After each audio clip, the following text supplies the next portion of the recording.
So for those that weren't here, and for those that were here, just forgive me for briefly recapping, we've moved on from arithmetic sequences to geometric sequences, and these are sequences where rather than a constant difference, which we signify with a D, we have a constant multiplier, or as is often said, a constant ratio. So we are multiplying by the same thing each time, and that can be a number that's bigger than 1, so we've got a sequence where the numbers are getting bigger, a number that's between 0 and 1, so we've got a sequence where we're getting smaller, and a negative number, where you've got a sequence that's jumping between positive and negative. Where else have we met this concept of a constant multiplier?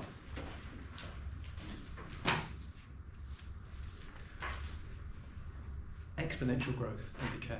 So we've already covered this really in another guise. So we've plotted graphs showing how something grows with a constant multiplier and decays. So this is the same thing. So any geometric sequence is described using 3 parameters. A is the first term, R is the constant ratio, N is the number of terms.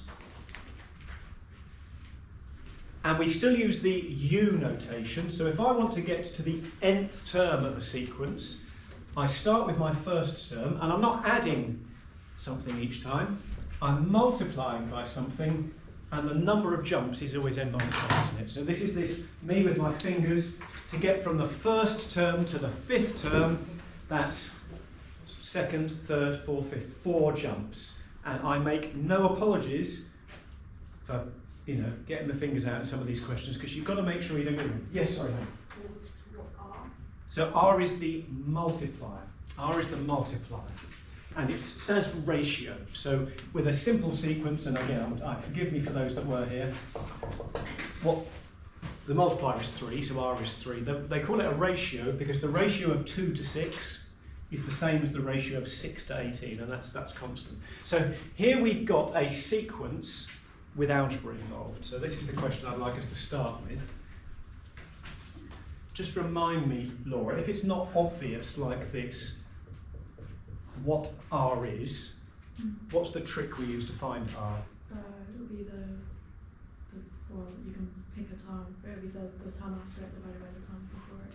Brilliant, yeah. So we know that in this sequence, R, and we know it's going to be R because we're told it's a geometric sequence, R is going to be 2x divided by 8 minus x, that term divided by the previous term. But of course, we have more than one way of doing it. Harrison, how else could we work out R from that sequence there? Oh, that's the way I did it. So Laura's just said, take a term, divide by the previous term, and that gives you the value of R, the multiplier. So how else could we find R from that sequence there? You could do x squared divided by 2x. And we know those two are going to be the same, don't we? We know those two are going to be the same. So that's the starting point for this question, and it's a show that question, so remembering how I feel about fractions, I hope you're going to be able to quickly turn that into this. And I hope then you'll be able to sort of fill in something here, because if you know what x is, you'll be able to work out what A and what R are, and then maybe go on and answer the question. So let me give you a minute or so to have a go at that. Start by trying to unpick this, remembering how I feel about fractions. How do you feel? I hate fractions, so I kill them. Do you know how you kill that fraction?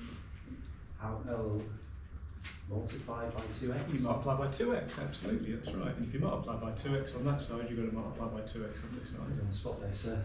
There you go. That's that level of my... Yeah, I can feel the pressure.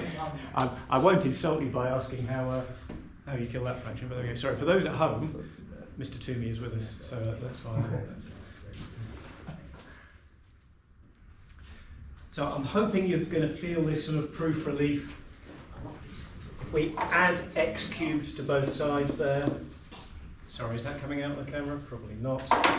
So I'll move to the top of my board here rather than carrying on at the bottom there. So yeah, I'm going to add x cubed to both sides and take 8x squared from both sides. So we've got to, it doesn't say, but in order to move any further in this, we've got to solve this equation. So Kit, tell me what I could do to that equation because there's an x squared term in both. Take out x squared. Brilliant. And what would that leave in the bracket? minus 4. So Oh no, x and then x minus 4. brilliant, there we go. And straight away we've got a solution, haven't we? Straight away we've got a solution. So here we know x is 0, and here we know x is 4. Now Macy, which of those answers has to be the correct answer? Remembering this is a geometric series. Got it for you. If you have a geometric series that multiplies 0, then straight away, bang, the answer, the second term will be 0, so it can't be, can it? Right, so we now know that x is 4. So, you now know what this is, you now know what this is, you now know what this is. You should be able to tell me what A and R are.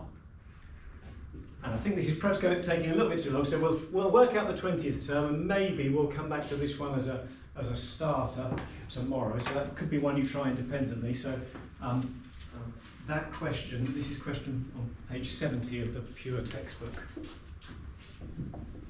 So what we,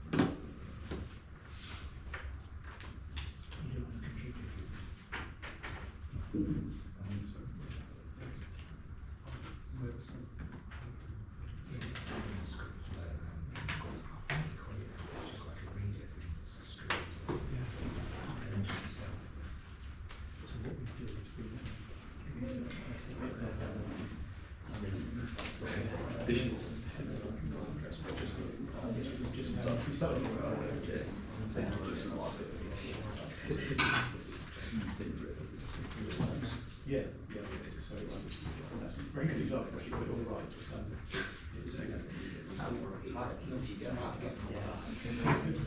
So that's the thing that we're using, so that's why it works.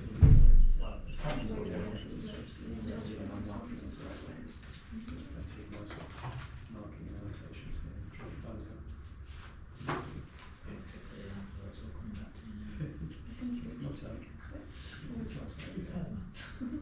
we used to, but we know we were very keen to. We haven't got so, yeah, I mean, we could, but it would be a very small cost that we couldn't justify, unfortunately. Yes, often way. Who's that? GCSE, no. No. No. I mean, statistics is part of the full A level, but no, we don't. Okay, so go on, Hannah. Now we know that x is 4. What's my first term and what's r? You've got sounds 4 and then R's 2. Brilliant, there we go, that's right, yeah. So the 20th term, just talk me through, Aaron, how you're going to find the 20th term. Sorry, I taught your brother earlier this morning. Zach, sorry. Would it be 4 times by 2 to the 19? Brilliant, yeah. If it's any comfort, I get it wrong the other way around far more often. And that's going to be a massive number, isn't it? There we go. So that's a massive number. Well, can I encourage you, because I don't want this to drag on too much. Page 70, that was question 8. So it might be that we'll come back to that third part as a starter tomorrow, just to sort of to follow that up. What I want to do is move on to what happens when we start adding up the terms of a geometric series. Thank you. So when we start adding up a sequence, it becomes a series. So we had that at GCS, so we had that at arithmetic sequences as well. A sequence is a list of numbers. A series is those numbers added together. So we're talking now about the sum of a geometric sequence. We call that a series. It's a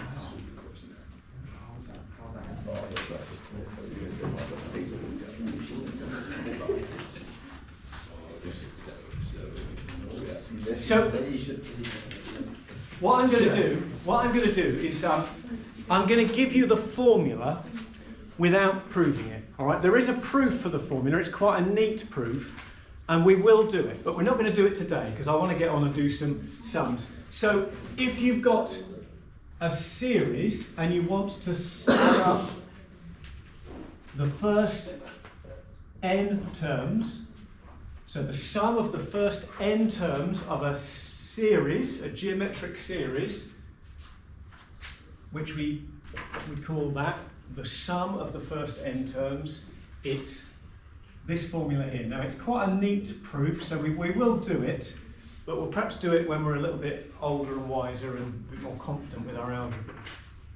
So in order to use that formula, you need to know A and R, and you also need to know the number of terms.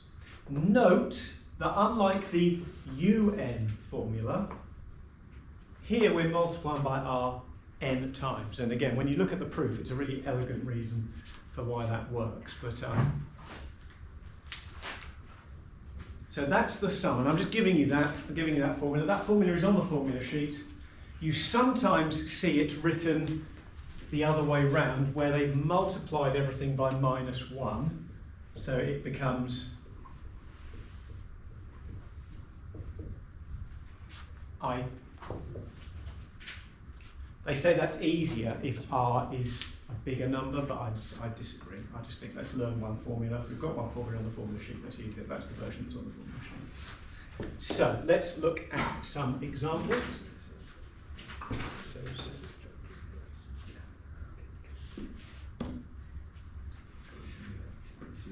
So with this first question, you're just going to work out what A and R are. We know n is 10, you're just going to plug it into the formula. All right, that's nice and easy. For this sequence, it's a bit more fiddly because we know what A is. We can work out what R is, but I can't help noticing that this sequence oscillates between positive and negative, so have a think about what R would be. What I don't know is how many terms there are. I know that it's from 1024 to 1, but I don't know how many terms that actually involves. So, yeah, that's a bit more fiddly. So you've got to do a couple of steps there. Have a go, have a go. The first question is hopefully straightforward. Just write down what A, R and N are and substitute them into the formula.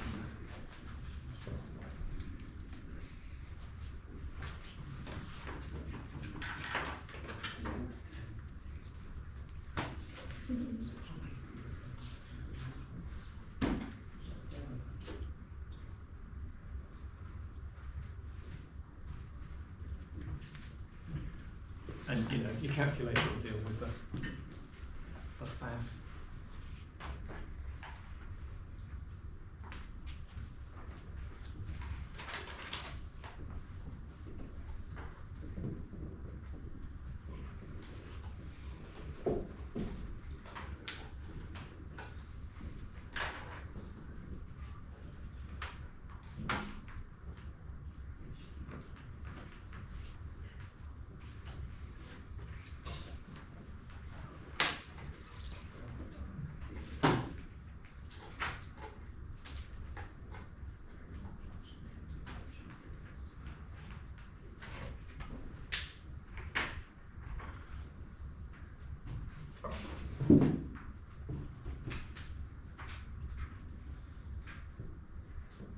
You okay, Jamie? You okay then? We're going to revise that tomorrow, actually.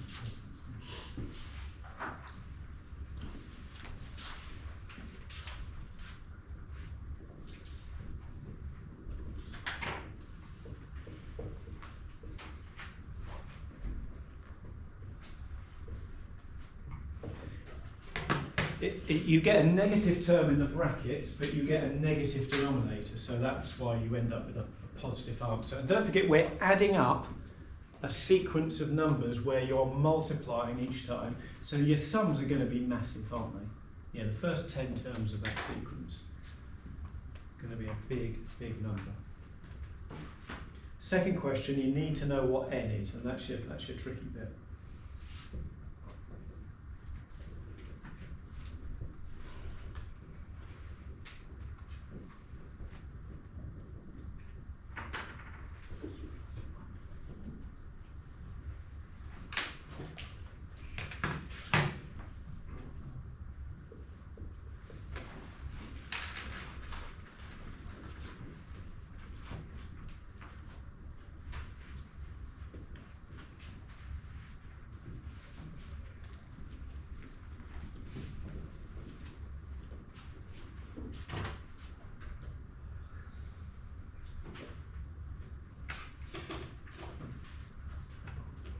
So for the first one, 59,048.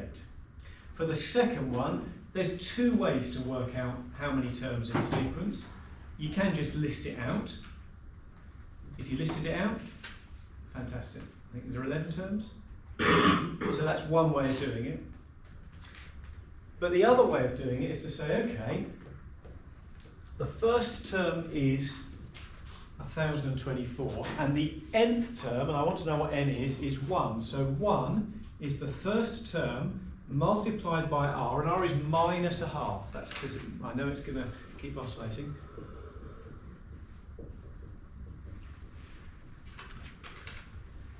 I know that's true. Now at this point you're probably saying, yeah, I'm going to list out the sequence, and that's fine. That's fine. But let's persevere with this. What technique am I going to use, Max? Because I've got a missing number in the power. What branch of maths are we going to use where the missing value is in the power?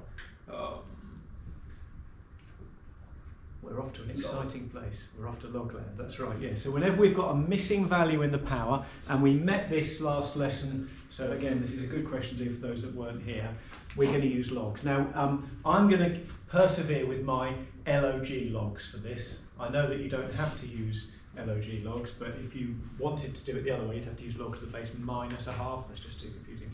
So the first thing I'm going to do is going to get rid of that 1,024 by dividing both sides by 1,024.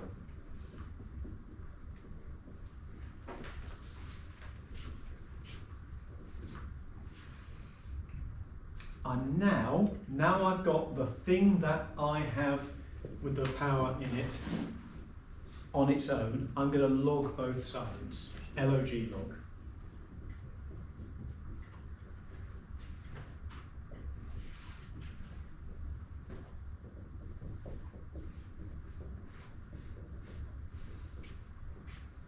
I don't really need those brackets. I regret those brackets. Okay. So Ollie, what am I going to do on this side using one of the log rules? This is the whole point of using logs. What can I do to that n minus 1? What does the third log rule tell me I can do? Does it go in front of Brilliant. the log? Brilliant, yeah, that's absolutely spot on. Yeah, so I can rewrite it, and apologies, I'm going to have to start at the top. So I'm going to leave that as it is. I can rewrite it as n minus 1 times the log of minus a half. That's the third log rule. Bring the power down in front. Now, let's use the second log rule. I'm going to rewrite this as the log of 1 minus the log of 1,024.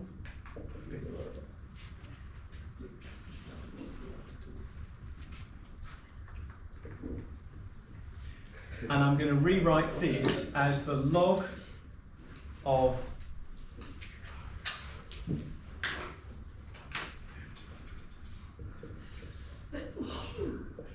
of 2 to the power of minus 1. That's what I'm going to do. You can't log a negative number, that's why, that's the power, that's the problem.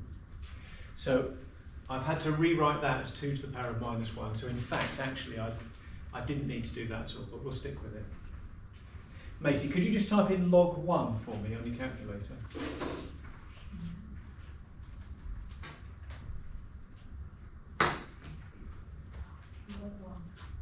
Zero. That's good news.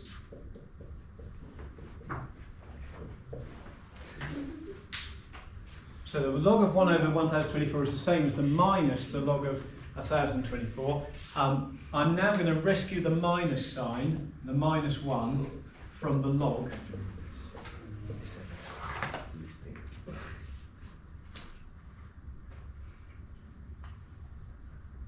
Now Arthur, you know me, what am I going to do now that will make this equation a whole lot easier? Oh, it makes me so proud when you say something like that. Okay, now we can do it. And at this point, I know you're definitely saying, yeah, I would have just listed the sequence out and worked out. Right, try typing that in.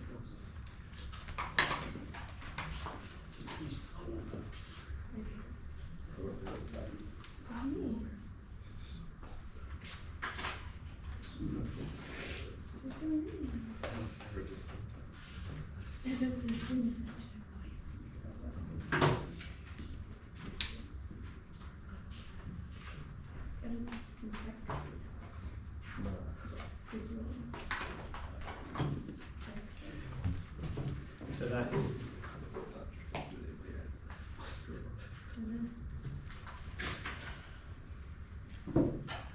phew.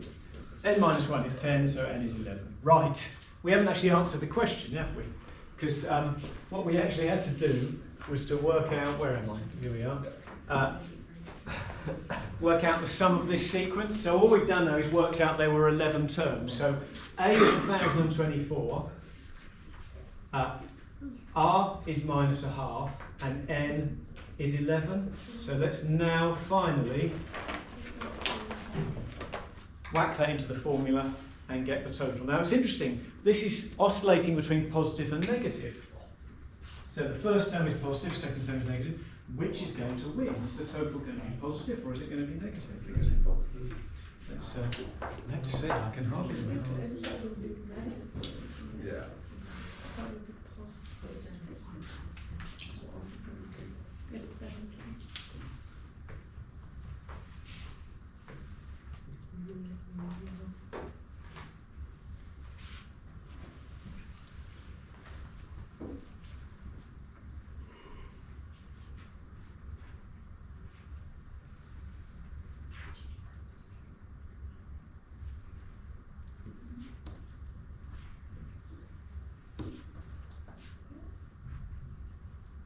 No.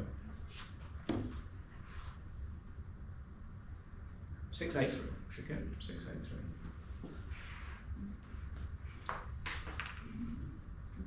Remember, in the formula for the sum, it's n and not n minus 1. So there's quite a bit of log jiggery pokery went on there, but there we go. There we go. Let's do one more example then. So here we've got A and R and the sum, but we don't know N. So we're going to start with A and R and that formula. We want to know the first term, the least value that exceeds 2 million. So you know what I do? Rather than writing it in inequality, I write equals 2 million. And then I know I have to round up. And we've got to solve it to find n. So there's more log action here, although actually this is a little bit easier than the previous one in terms of the logs involved.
What you want in order to use logs is your 2 to the n term on its own. So I'm going to have to at some point add it so it appears on the right hand side. Do that, all that mucking about before you do logs. It actually falls out quite nicely, this one. It's far easier than the previous one.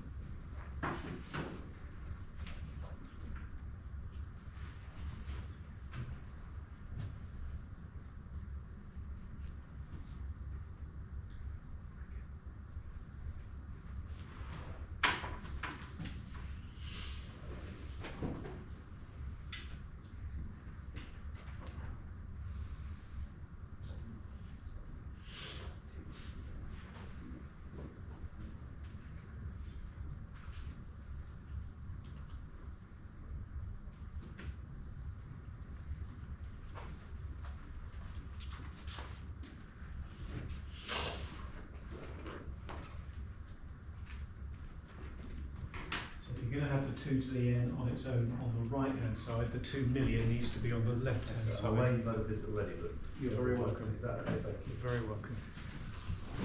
Good afternoon. Absolutely fine, yeah. Yes, we've actually got pieces of eardrum. There's a number of students who are away, so I realise the machines are then, which is why I'm videoing it. So, including Ron. Yeah, thank you.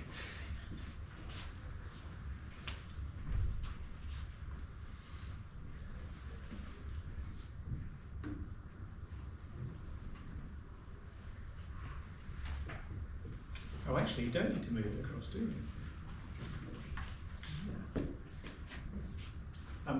Mason, just remind me what happens when you divide everything by -1? Times it by 1. Say again, sorry? I don't know. It's the same as something very similar, isn't it? Dividing by... Times it by 1. Yeah, it just changes the sign of everything. So that's going to give me... That's good news, isn't it? That means that I don't need to move the 2 to the power of n over to the other side, because I want it on its own, but that means I can just do that. So Harrison, at this point I'm going to log both sides. So tell me what my next step would be. Put the n in front of the log. So we're using the third log rule, and this is the whole point of using logs. It allows us to release that missing value from the power. And so n is just that rather preposterous looking log divided by the log of 2. Now Arthur, could you do that for me and tell me what you get? And then in the context of the question, perhaps we can interpret what we've got.